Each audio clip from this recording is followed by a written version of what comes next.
안녕하세요. 김태훈의 현명한 투자자 방송 시작하겠습니다. 오늘은 대성창투에 대해 좀 말씀드리겠는데요. 오늘 대성창투가 갑자기 상한가를 쳤습니다. 그 이유가 이 시프트업이라는 게임 업체에 투자해 놓은 곳이 있는데, 이 시프트업이라는 회사가 그래도 시장에서는 그 말 그대로 1조 원 넘게 몸값을 인정받고 있는, 최대한 지금 요번에 공모가 밴드로 봤을 땐 3조 원까지도 추정 가치를 인정받고 있는 그런 그 IPO 대어로 취급받는 회사입니다. 그런데 이 회사가 드디어 IPO에 착수를 했죠. 그러면 이제 곧 지금 착수하면 상반기 중에 그 반기 감사 보고서를 받게 되면 추석 때 9월 달에나 돼야 들어가는 것이고, 지금 요번에 이 시작을 해서 계산하면 이제 9월, 그렇죠, 추석 전에는 아마 이제 IPO가 이제 구체적인 일정이 나올 것 같습니다. 그래서 그렇게 되면 대성창투 같은 경우는 올해 중에 일부를 팔 수도 있죠. 왜냐면 보호횟수를 3개월에서 6개월 정도 통상적으로 걸기 때문에 창수자들은 대부분 3개월 정도를 겁니다. 그렇기 때문에 잘하면 대성창투는 올해 안에 이 시프트업에 투자했던 것들을 일부 회수할 수가 있는 기회를 가질 수도 있습니다. 자, 시프트업에 투자한 벤처캐피탈들을 보시게 되면 카카오벤처스가 시리즈 A에 가장 이른 시기 2016년에 투자를 했고, 그 다음에 대성창투가 2018년 11월 달에 한번, 그게 시리즈 B입니다. B로 투자를 했고, 그다음에 2020년 9월에 시리즈 C로 투자를 했고, 시리즈 C로 투자할 때는 IMM 인베스트먼트와 스마일게이트 인베스트먼트가 같이 참여해서 등치를 더 키웠죠. 이때는 이미 이 시프트업이 어느 정도 게임 업계에서 인정을 받고 난 이유기 때문에 굉장히 비싼 가격에 한 걸로 알고 있습니다. 그래서 대성창투가 시리즈 B로 투자했을 때와 카카오벤처스가 시리즈 A로 투자했을 때가 상대적으로 싼 가격에 인수를 한 것이죠. 그래서 대성창투는 나름대로 이 시프트업 투자에 있어서 성견지명 있게 투자를 잘한 것이고, 요번에 상장하게 되면 상당한 그 매각 차익을 거둘 수 있을 거라는 기대감이 있는 상황입니다. 그리고 여기다가 이 대성창투는 펀드지만 대성 세컨더리 투자조합을 통해서 이 업비트의, 그러니까 가상화폐 시장 거래소인 업비트의 모회사인 두나무의 주주사로 참여하고 있습니다. 그리고 두나무도 조만간에 IPO 할 거라는 말이 많이 나오는 회사죠. 왜? 최근 들어서 비트코인이나 이더리움의 가격이 굉장히 많이 회복을 했습니다. 그래서 이번 기회를 놓치면 또 상장 IPO를 취재하는데 또 시간이 오래 걸릴 수도 있다고 그래서 이 두나무의 상장도 서두르고 있는 걸로 알고 있습니다. 그렇게 되면 대성 창투는 이 대성 세컨더리 투자조합에서 투자한 이 투자금을 회수할 수 있게 되는 것이죠. 그리고 이러한 창투사를 투자할 때 가장 먼저 확인해야 될 건 이 창투사가 갖고 있는, 보유하고 있는 투자조합이나 아니면 PEF라고 말씀을 드렸어요. 이 창수사는, 이 대성창투는 주로 이제 규모가 크지 않은 몇백억 규모의 이런 투자조합들을 만들어서 갖고 있는데요.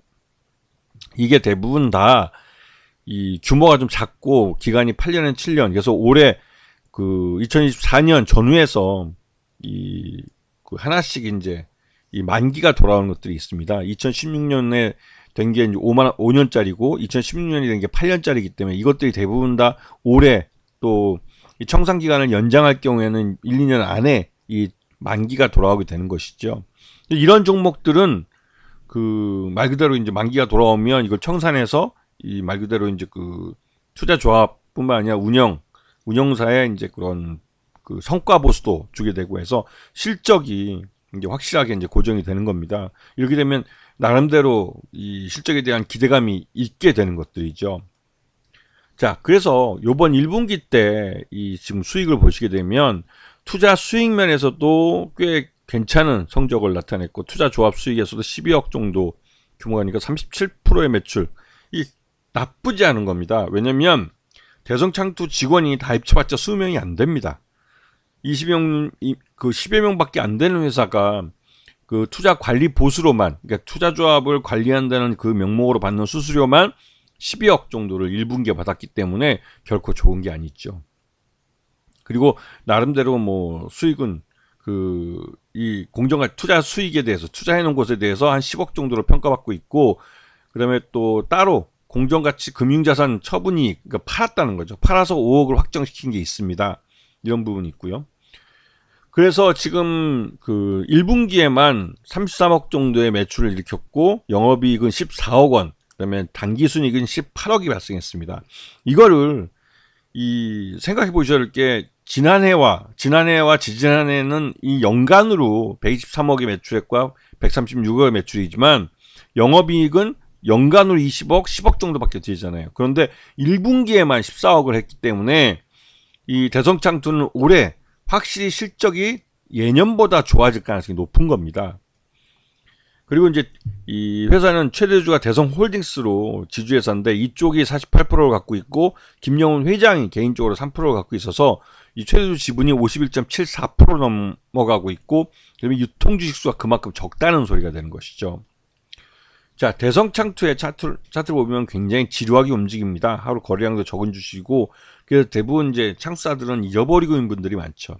하지만 예전에도 말씀드렸지만 창수사들은 저금리 기조에서 이 저금리로 그 투자 펀드를 많이 만들면 많이 만들수록 관리 보수를 많이 받기 때문에 사업이 굉장히 안정화되어 있다고 말씀을 드렸어요.